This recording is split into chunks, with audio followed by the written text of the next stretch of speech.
ஒரு ஊர்ல ஒரு விறகு வெட்டி இருந்தாரு. அவரு தினமும் ஊர் எல்லையில இருக்க காட்டுல விறகு வெட்டி பிழப்பு நடத்திட்டு வந்தாரு. அப்படி ஒரு நாள், லட்சுமி, நான் போய் விறகு வெட்டிட்டு வரேம்மா. அப்படி அவரு தன் மனைவி கிட்ட சொல்லிட்டு விறகு வெட்ட காட்டுக்கு போனாரு.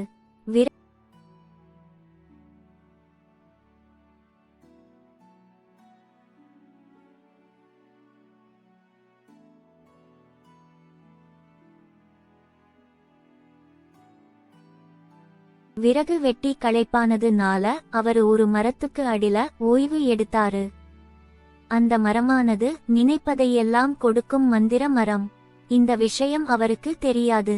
அப்போது தென்றல் காற்று சில்லென்று வீசியது.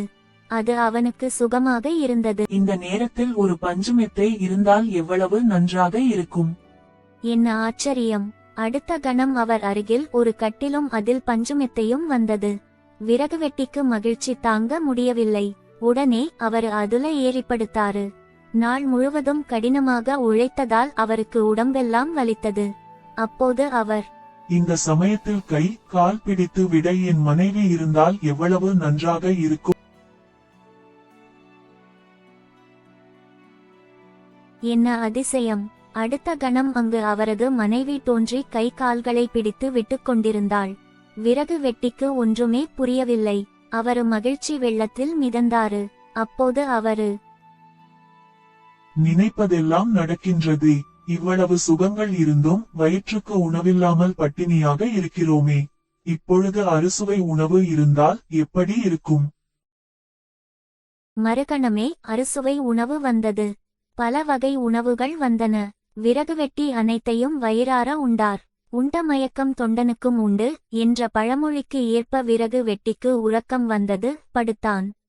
அவர் மனதில் திடீரென ஒரு பயம் தோன்றியது.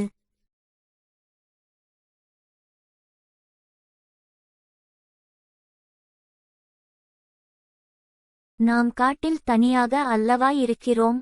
இப்பொழுது ஒரு சிங்கம் ஒன்று நம் முன் வந்து நம்மை கொன்று விட்டால் என்னவாகும் என்று நினைத்தார். மறுகணம் அவர் முன்னால் ஒரு சிங்கம் தோன்றி அவரை கொன்று விட்டது.